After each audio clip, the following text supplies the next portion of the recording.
Bonjour, je vous présente ma petite perruche. Il s'appelle Loulou. C'est mon petit Loulou. Loulou, tu veux pas te caresser?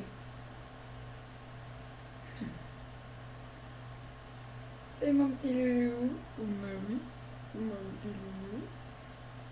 Il aime bien les massages comme ça. Bah oui.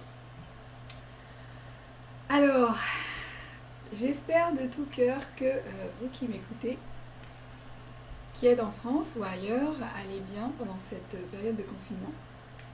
Ici, je m'apprête à coudre des masques. Et si vous, de votre côté, vous savez coudre et que vous avez du tissu et que vous souhaiteriez pouvoir en faire pour qui en a besoin, vous trouverez sûrement des instructions en ligne.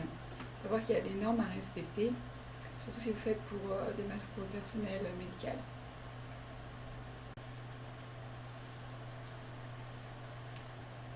Alors, je change de sujet de conversation pour passer au programme d'études de Viens et suis-moi.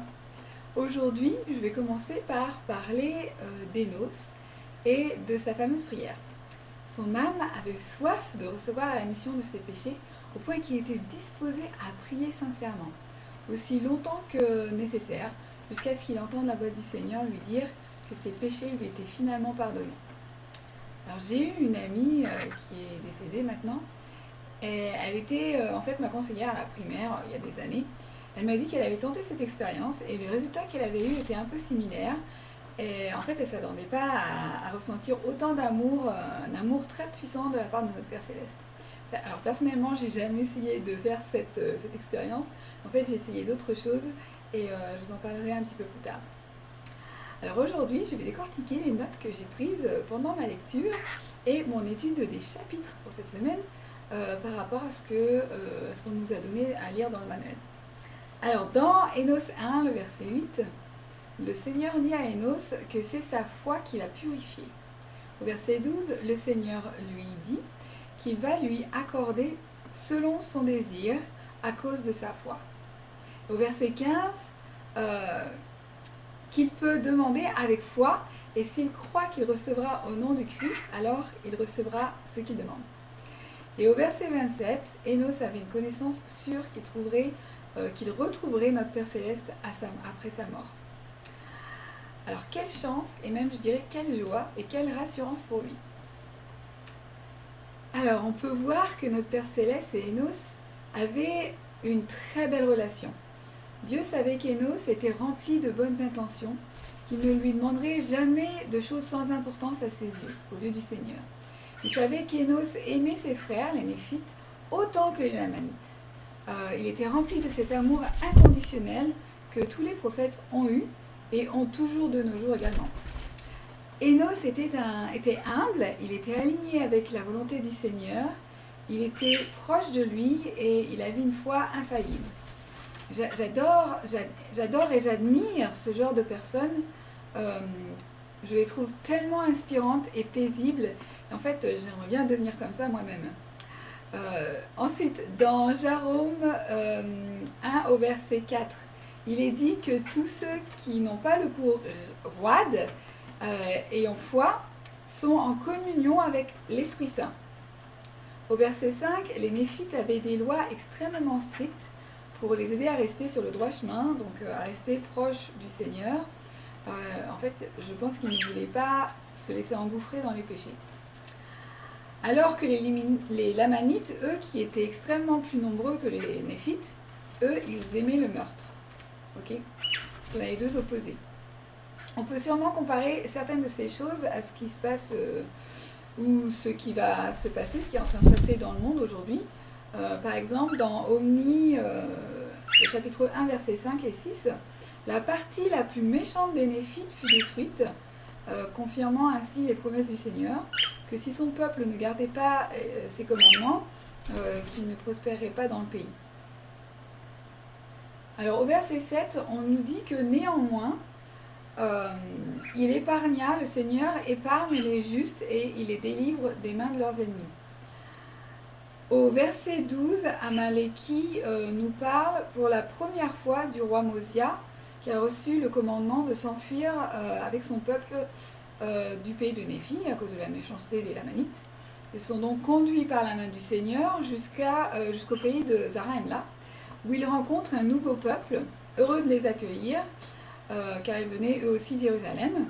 Mais le souci, c'est qu'ils ne pouvaient pas se comprendre, ne pouvaient pas comprendre leur langue respective. Et puis, au verset 24, on nous dit qu'à l'époque du roi Benjamin, donc le fils du roi Mosia, maintenant décédé, que les Lamanites étaient venus à faire la guerre, mais en vain. Au verset 25, on nous rappelle que tout ce qui est bon et juste vient de Dieu, et le reste vient du diable. Verset 26, on doit continuer à prier, et j'ajouterai également de jeûner. On doit aussi jeûner et persévérer jusqu'à la fin. Le prophète actuel vient justement d'annoncer mondialement hier jeudi, de nous invite à faire un jeûne mondial pour arrêter le coronavirus dans le monde entier. Donc moi j'ai hâte parce que j'ai une grande foi qu'en jeûnant comme ça mondialement, avec une grande foi que ça va vraiment aider. Loulou! Alors j'ai mis le lien du mini-message de notre prophète sous cette vidéo. C'est en anglais, mais on peut voir en fait qu'il y a des membres aussi dans les commentaires c'est pas des membres, c'est des non-membres en fait qui veulent participer, qui veulent se joindre à nous à ce jeûne mondial. Je trouve ça super génial et j'ai vu qu'il y avait plein d'autres groupes qui ne sont pas membres de l'église et qui font des méditations en ligne mondiales avec la même intention, c'est-à-dire que les populations puissent guérir du virus en fait. Et j'assiste également à ces méditations et je vous ai mis le lien aussi en dessous de la vidéo. J'ai beaucoup de foi dans la prière, dans le jeûne, la méditation et la visualisation concernant ce virus justement et d'autres choses. Je sais que plus notre foi est grande et plus elle a de pouvoir de faire changer les choses, selon la volonté de notre Père Céleste bien sûr. Et donc pour continuer, au verset 27, on apprend que quelques hommes voulaient reconquérir le pays de Néphi. Ils avaient un chef, Kourouad, et en fait ils ont tous été tués sauf 50. Eh bien, d'autres y sont retournés malgré tout, et on sait déjà comment ça s'est fini pour la plupart d'entre nous qui avons lu le livre de Mormon déjà plusieurs fois. On le verra dans les chapitres à venir. Alors ça me fait penser à Sodome et Gomorrhe. Pourquoi sommes-nous, pour certains d'entre nous, tellement attachés aux choses matérielles? Peut-être qu'on devrait prier et jeûner pour ne plus avoir ce problème. Pour qu'on arrive à se détacher de tout ce qu'on possède. Et si le prophète nous demandait de quitter nos maisons et notre pays pour aller ailleurs, et qu'on avait seulement notre voiture pour transporter tout ce qu'on veut emmener avec nous en fait, eh bien, je nous pose la question à nous tous, qu'est-ce qu'on emmènera avec nous? Quelles sont les choses que vous emmèneriez avec vous? C'est ce que Léhi, Ismaël et leur famille avaient dû faire quand ils ont quitté Jérusalem. Et c'est ce que le roi Benjamin a fait également avec son peuple dans le livre d'Omni. Alors, maintenant, dans le livre intitulé Paroles de Mormon, au verset 8, on nous dit que le prophète Mormon prie pour ses frères. Tout comme président Nelson, d'ailleurs, il prie pour nous. Il nous a d'ailleurs aussi écrit un article magnifique dans le lien d'avril. Je vous ai mis un lien aussi en dessous de la vidéo sur YouTube. Et donc, Mormon, lui, il espérait que son peuple redevienne un peuple agréable au Seigneur. Encore une fois, ce prophète était animé d'un amour inconditionnel envers tous. Puis, Mormon nous parle des faux Christ qui existaient à son époque, tout comme il y en a aujourd'hui également. Et donc, quelle bénédiction est-ce que nous avons, nous, aujourd'hui, d'avoir l'Évangile dans ces temps turbulents? Nous savons que des événements pires que le coronavirus nous attendent, des moments durs, mais grâce à notre connaissance de l'Évangile, nous savons qu'à la fin, tout ira bien dans le meilleur des mondes. Notre grand frère, Jésus-Christ, va apparaître, la terre aura changé et acquis son état paradisiaque, et on pourra alors jouer avec tous les animaux qu'on veut. Il n'y aura plus de pollution, plus de méchanceté, plus de souffrance physique. Moi, j'ai vraiment hâte que ça arrive, quoi. Et j'espère vraiment pouvoir vivre ça, pouvoir être là à ce moment-là. pas forcément de vivre les turbulences, mais après, pendant le millénium, oui, j'aimerais beaucoup être là. Alors, voilà, je sais que personnellement, que plus on est strict avec soi-même, à obéir aux commandements de notre Père Céleste, à vivre son évangile, à faire sa volonté, quand il nous l'a fait savoir par son prophète également, ou à travers des révélations personnelles pour notre vie, alors on a cette paix. Le monde peut bien s'écrouler autour de nous, on est complètement en paix. Et pour moi, ça c'est précieux, de cultiver cette paix quoi qu'il arrive. C'est important d'avoir cette paix en ce moment, de la cultiver autant que possible, car ça nous aide à garder aussi notre système immunitaire stable. Donc pour pouvoir, ben, pour nous aider à guérir. En même temps, cette épreuve du coronavirus nous permet de nous remettre en question concernant notre préparation à de tels événements. Avons-nous fait assez de réserve? Considérons-nous comme l'une des 5 vierges sages ou comme l'une des 5 vierges folles, comme dans cette fameuse parabole que vous connaissez sûrement déjà. Elle se trouve dans la Bible, dans le livre de Matthieu au chapitre 25. Loulou! Comme il est en train de se regarder, de voir son reflet dans un mur, en fait, dans une machine. Alors, pour finir, j'aimerais vous partager les vidéos de Pierrick qu'il a mis sur sa chaîne YouTube qui s'appelle Venez au Christ et que vous reconnaîtrez avec l'image du visage de Jésus-Christ portant une couronne. La semaine dernière, j'ai écouté celle qu'il a faite sur le virus et puis après, j'ai regardé toutes les autres qu'il a faites depuis le début, depuis l'année dernière, parce que cette première vidéo elle m'avait beaucoup touchée et les autres m'ont touchée également. Pierrick fait des méditations tous les jours et c'est ce qui lui permet en fait de communiquer de façon très profonde avec le Seigneur, qui lui donne des messages justement concernant ce qui se passe dans nos vies. Personnellement, je sais qu'il est 100% inspiré de notre Père Céleste dans ses messages. Je trouve ça complètement incroyable. Et j'ai vu qu'il essayait de les partager sur d'autres groupes sur Facebook, des groupes non membres de l'Église, mais chrétiens. Et je sais que chacun d'entre nous peut avoir exactement le même genre de relation avec notre Père Céleste, très proche, très personnelle, très délicieuse avec le Seigneur, sans pour autant se proclamer avoir des super pouvoirs ou je ne sais quoi. Ce que je veux dire, c'est ce qu'il fait, c'est vraiment à la portée de nous tous, si on veut y travailler. Et je trouve ça formidable qu'ils cherchent à faire du travail missionnaire par ce biais-là. Moi-même, j'ai fait une vidéo la semaine dernière, une vidéo qui dure 1 heure, où je parle d'un système de guidance personnel que j'appelle notre Liaona personnel, qui permet de nous connecter à notre Père Céleste, à Jésus-Christ et au Saint-Esprit de façon très rapide, en fait de façon même plus rapide que la prière, surtout en ce qui concerne la réception des réponses qu'on attend à des questions bien précises qu'on aurait.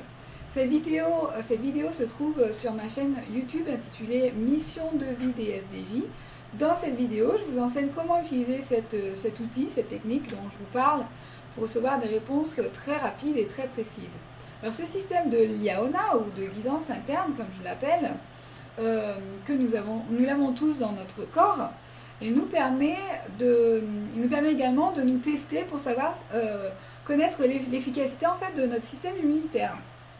Donc rendez-vous sur YouTube, sur la chaîne Mission de vie des SDJ, et vous allez trouver une vidéo qui dure 1 heure de la semaine dernière, donc mars, c'était quand le 20 mars, quelque chose comme ça.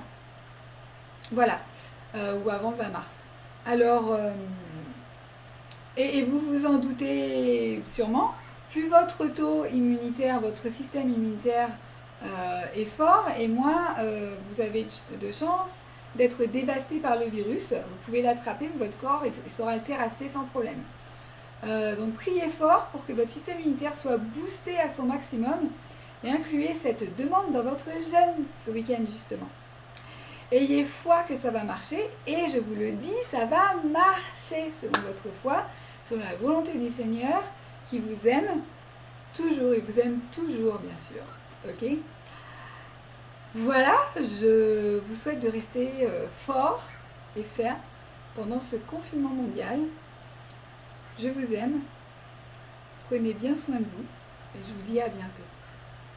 Bye bye. Loulou, tu veux venir dire au revoir? Il est sous le siège. Comme. Comme. Ça y est, il est de retour. Il est en train de me faire une nouvelle coupe.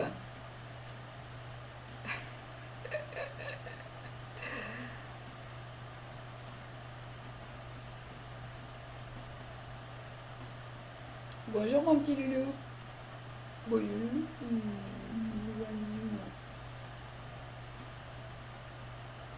Tu veux un petit massage? Comme. Tu veux un petit massage, loulou? Wow.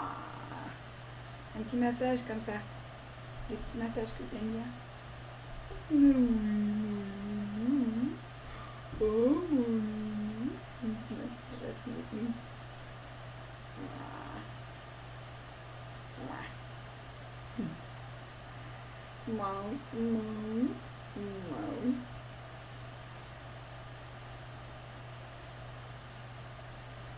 Wow, t'es trop mignon. T'es trop mignon.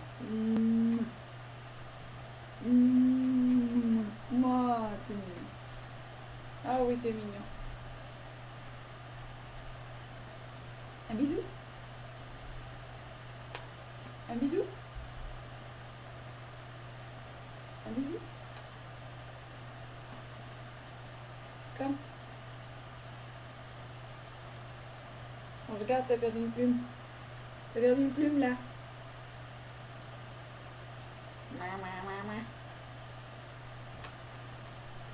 Moi, il est mignon, Lolo. Moi, il est trop mignon, mon petit Lolo. Moi, ouais, t'es mignon.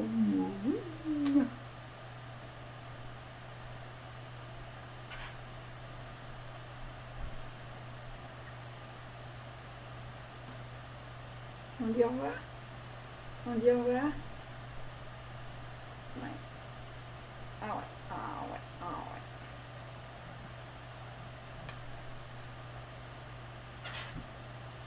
Bye bye tout le monde.